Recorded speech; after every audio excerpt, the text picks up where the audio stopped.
what kind of military preparation goes into freeing hostages from across enemy lines? Wow, it is really heartwarming. I just got to say, just on a human level, it just thrills me to see it. I can't wait to see many more buses coming across like that.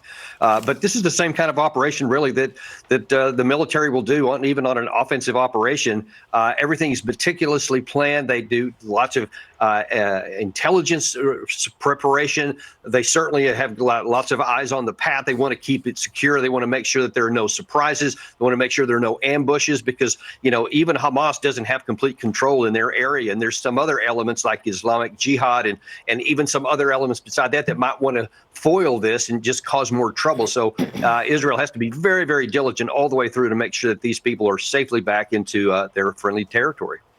Colonel Davis, if I'm a family member of one of the remaining hostages, you, of course, rejoice for the freeing of your fellow citizens. But my mind would immediately go to, are they getting as much information as they can from these hostages to perhaps help in locating other hostages for the IDF?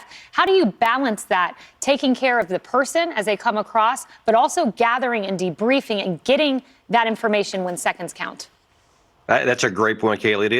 It is a tough balance to find, but you have to err on the side of getting information so that those aren't the only ones that come across. But you have to just gauge at each individual by themselves to how far they can go and how much information they can provide. But it is vital to be able to get absolutely every bit of intelligence they can get from these people. Where were they held?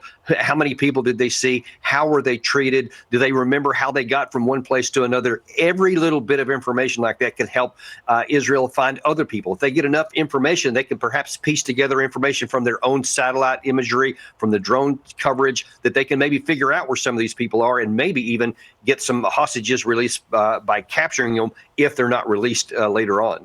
Yeah, we certainly hope they're able to do that. Hamas was desperate. They wanted this. They needed this because they needed days to retool, to perhaps move weaponry. What's Hamas doing right now? Yeah, they are definitely licking their wounds. I think that's one of the key reasons why they agreed to do this, because part of the deal was that Israel was supposed to stop any overhead of observation, because they said, we can't bring these hostages out and knowing that you'll be watching and then, and actually come back and target them. Now, I can't imagine that Israel isn't doing some of that anyway, or maybe that we are. But nevertheless, that's what they want, so that they can move some things around to come out and perhaps move from one safe area to another that's more safe. But that's what they're definitely trying to do, is to improve their situation, maybe even move supplies from one place to another that they can't do when the war is going on. But it's honestly, it's going to be inconsequential. It's slightly improve their position. The Israeli Defense Forces are also going to improve they're benefiting also from this by reconstituting, reorganizing, getting more intelligence for their next phase. So this is kind of a net zero change in terms of the battlefield, but it is a huge benefit to Israel. I think they're definitely the winners in this activity.